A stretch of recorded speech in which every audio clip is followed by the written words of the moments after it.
Here with reaction from the Capitol, Arizona Senator John McCain. Senator, according to The Hill this weekend, the Syrian rebels agreed to a ceasefire with ISIS. Does that change the equation any? Well, they haven't, and they're still being slaughtered, and they are still a core of brave young men, many of whom have already died, that are still fighting for freedom. And I believe that they can still be viable over time. But let me say, I have just heard, and it may be wrong, that no Arab country has agreed, Middle Eastern country has agreed to engage in air or ground support against ISIS. This is a direct result of American indecision and lack of credibility. When they see the President of the United States compare Yemen and Somalia with a 30,000-man terrorist organization with tanks and equipment and the size of Indiana, and compare that to Yemen and Somalia, they don't believe the president is either serious or he's deluded, one of the two. And when you talk about a coalition, I think you're going to have great difficulty, Sean, in getting any Middle Eastern country to cooperate in any fashion because of the decisions the president's made, including the commitment to bomb Syria and not to. And by the way, I could show the president targets on the map today that he could be bombing and killing ISIS people, the same ones that carried out this hideous decision. Why the delay in a bombing campaign in Syria? I'd be very interested to know. A couple of things as we've been reporting tonight. Number one, no, they've said in the New York Times, no shock and awe. I think we've already telegraphed there's no boots on the ground. Now we're saying it's not going to be an overwhelming campaign. Then we don't have any allies that have publicly joined with us, no Arab countries. And on top of that, I am concerned about this report about Syrian rebels and the ceasefire with ISIS. Senator but Paul, that's not true. Well, it's not true. It's you want not me to read true. From the, Whether I don't care about the report. I know these people intimately. We talk to them all the time. But also let me point out that if we are going to conduct a conflict the way you are describing it, and I'm afraid that's the case, this is reminiscent of Vietnam, the gradual escalation that ended up in one of the worst defeats that America has ever suffered. Let me ask you about what your colleague Rand Paul said about it this morning. He said it's a mistake to arm them. Most of the arms that we've given the so-called moderate rebels have wound up in the hands of ISIS because ISIS simply takes it from them or it is given to them, and we mistakenly actually end up giving it to some radicals. Look, things are very... Has Rand Paul ever been to Syria? Has he ever met with ISIS? Has he ever met with any of these people? No. We're going to have a fight because it's patently false. This is the same Rand Paul that said we didn't want to have anything to do with anything to do in the Middle East, by the way. I don't want to get in a fight with him at all. Yeah. But it's not true. I know these people. I'm in contact with them all the time. All right, then let me ask you this. And he is not. Senator, and he is not. I know your background. I believe you when you say you have sources on the ground. But I've got to be clear, because I was a little surprised. It was in The Hill. It was in this weekend. They cite the Syrian Observatory for Human Rights monitoring events for the United Kingdom, and what they said, the groups agreed to a non-aggression pact in which they promised not to attack each other. On top of that, I am concerned about this report about Syrian rebels and the ceasefire with ISIS. Senator but Paul, that's not true. Well, it's not true. You want me to read from the... Whether I don't care about the report. I know these people intimately. We talk to them all the time. But also let me point out that if we are going to conduct a conflict the way you are describing it, and I'm afraid that's the case, this is reminiscent of Vietnam, the gradual escalation that ended up in one of the worst defeats that America has ever suffered. Let me ask you about what your colleague Rand Paul said about it this morning. He said it's a mistake to arm them. Most of the arms that we've given the so-called moderate rebels have wound up in the hands of ISIS because ISIS simply takes it from them or it is given to them, and we mistakenly actually end up giving it to some radicals. Look, things are very... Has Rand Paul ever been to Syria? Has he ever met with ISIS? Has he ever met with any of these people? No.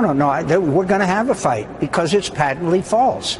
This is the same Rand Paul that said we didn't want to have anything to do with anything to do in the Middle East, by the way. I don't want to get in a fight with him at all. Yeah. But it's not true. I know these people. I'm in contact with them all the time. All right, then let me ask you this. And he is not. Senator, and he is not. Some of you may have already seen this photo here. Others may have not. But I think that it's important everybody gets caught up to speed here, and not everybody's on the same level. So if you've already seen it, You don't need to watch this video any further. It's just basically me pointing out to the others here that are trying to awaken and wrap their head around this world stage when I'm trying to explain to them how this perpetual war across this globe is happening. They need to see these things and realize that it's real. What you're looking at is John McCAIN, and in the background is the ISIS leader Abu Bakr al-Baghdadi. Now, it's no secret here because John McCAIN didn't try to hide this whatsoever. He tried to hide it right out in front of everyone at the time. And see, at the time, no one cared about any of these individuals. Until now that it's known that the man that was in the room with him is standing behind him. And yes, this is off John McCain's Twitter feed from May 2013. Okay, so anyone that wants to think that this is fake or it's fraudulent, no. This was him visiting these fighters because they needed our help, is what he said. And right there over his shoulder is the leader of ISIS. So you can not be happy if you're a McCain supporter and bash me all you want, but this is what your own dear John McCain put up on his own Twitter. Okay? This is real. This is truth. 100%. So, let that soak in for a while and come back and I'll have some more for you. Because the rabbit hole goes much deeper than this. And once you can start to understand what you're looking at right here, you'll start to understand this whole world stage. National Rifle Association Executive Vice President and CEO Wayne LaPierre. Wayne, good to see you again, sir. How are you? Good evening, Sean. We're in shock and mourning, probably like everyone else out there. It's an unimaginable tragedy. A lot of our members were out there. We have friends that had family there that were wounded, and we've just been praying, and like everybody else in the country, for this unimaginable tragedy. That being said, Wayne, the other side is... The other side, on the other hand, has been so outright trying to politicize this tragedy that we did feel the need to speak out today on this whole bump stock issue. For years, have tried to correct the media on semi-automatics when they said they were fully automatic firearms, when Dianne Feinstein and Schumer and all the rest of them said they were machine guns. For years, I set the record straight. And then the Obama administration, a couple years ago, approves this device called a bump stock. If you take a look at it, I mean, any look at it, it takes a semi-automatic firearm and it makes it perform like a fully automatic firearm. It makes it function like one. And what the NRA has said is we ought to take a look at that, see if it's in compliance with federal law, and it's worthy of additional regulation. That being said, we didn't say ban, we didn't say confiscate. Wayne, in a lot of ways, people like Brett Stevens and Michael Moore and Nancy Pelosi, they're just revealing what their true intentions have always been. And that is they really don't want the average citizen. They don't believe in the Constitution. They don't believe in the right of law-abiding citizens to keep and bear arms. And I just pointed out the great hypocrisy. Most of these people, they have security guards. They have their fortresses at their house. They have people at the self-congratulatory events like the Oscars and Emmys. The average American has one. Usually they have themselves to rely on. Great hypocrisy or no? Yeah, one thing the American public always knows is the elites always protect themselves, and they always protect themselves with guns. And then they lecture the American public how you shouldn't do that. But in the heart of the American public all over this country, they see these monsters, and they don't want to be alone out there. They want to be able to protect themselves. One of the things that happened in Las Vegas, when they said shelter in place, the first thing that came up when they were sheltered, they said, does somebody have a gun? We saw it with the hurricanes this past week in Texas and Florida and places like that, Louisiana, people are, when the water's rising, when it goes dark, the American public values this freedom to protect themselves. And now you have Dianne Feinstein and Schumer and the media to get this horrible tragedy, and they want to piggyback their whole agenda to ban guns, restrict law-abiding people for the last 20 years, this circus on the back of this tragedy and enact it. And what the NRA is fighting for is reciprocity, enforce the existing federal gun laws, protect the Americans' right to protect themselves.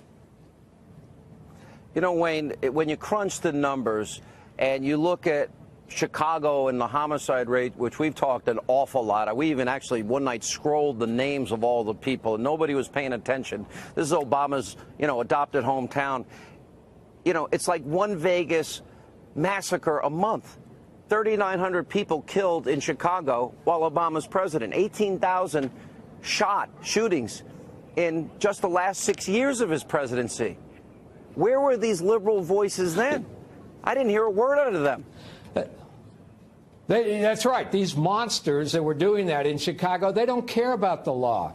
What you've got to do is you've got to go in and take them off the street and put them in prisons. I mean, if legislation worked, Boston Massacre wouldn't have happened. San Bernardino, where California has every gun law you can imagine on the books, that wouldn't have happened. In Paris, where they have complete gun bans, that wouldn't have happened. Brussels, all over the world where the people are disarmed, these monsters, these bad guys go about their business. They could care less what laws are on the books.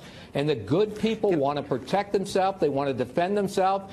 That's why we're fighting for reciprocity, and they want to preserve this freedom that they know the elites protect for themselves and yet would take away from the honest people and the average people. And by gosh, the NRA is not going to let that happen. The NRA gets a bad rap, and I'm a proud member. But it's just a fact. How many people a year do you teach gun security and safety to? How many people a year have protected the lives of loved ones because they had the ability to defend themselves with a weapon?